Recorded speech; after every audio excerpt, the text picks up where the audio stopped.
Slight left toward East Gregory Street. Saan tayo dumaan, babe? Dito. Ah, dito. Yo, mga idol.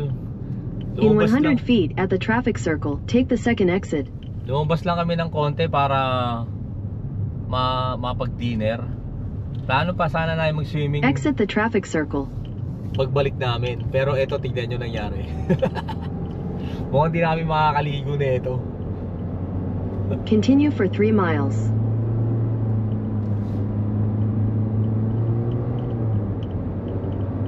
Kasi tignan nyo yung ulap, oh. Binalot yung island ng ulap. Yeah. Kasi nga nakakatakot. It's only 7:22. We supposed to have a sunset. And then magsiswimming sana kami ng plano namin sunset.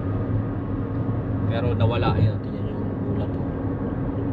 Ganito weather sa Florida.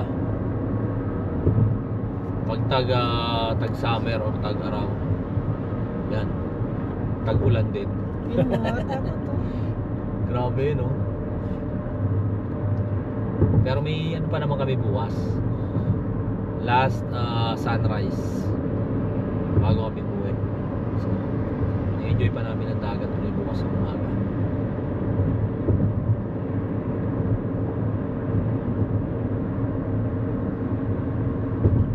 Tsaka hindi lang swimming ang may enjoy mo dito. Ang daming shopping area, ang daming restaurant, ang daming bar, ang daming activity ng mga bata, pang-adult. Nag-enjoy nga tayo, palakad-lakad lang. Yeah. Kahit lumabas kayo mga idol sa mapupunta sa Pensacola, kahit lumabas kayo ng Pensacola area, still ang daming may outlet, may buffet.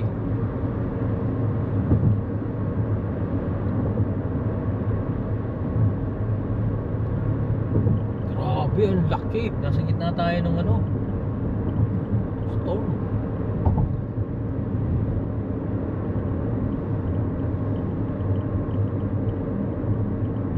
Yan na, nagmamadali lumabas na yung mga nandun. Matatrap? Sabihin, kailangan mo sa tayo. Mahangin dito. Mahirap to mag-travel pag mahangin. Yan. Malamang doon lang ang isang lane lang nandyan.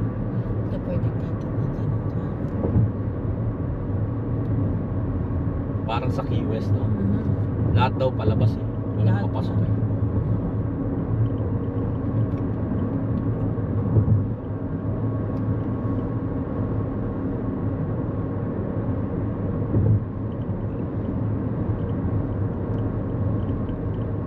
Kasi yung mga hotel dun sa loob, 200 plus. Yan, sa Pensacola mismo. Grabe. Double the price. Doon nga pala sa mga gusto ko lang i-share sa inyo sa mga panood ng video na to mga idol pagka-upload ko. Doon sa mga beach goer na ang like is may mahabang boardwalk at nasa tapat ng beach yung boardwalk nila. Kung yun ang hinahanap nyo, hindi ito yun. Hindi ang Pensacola Beach. Pero kung gusto nyo yung natural sand dunes na walang boardwalk, less crowded, yeah, dito kayo pupunta. In a quarter mile, turn right.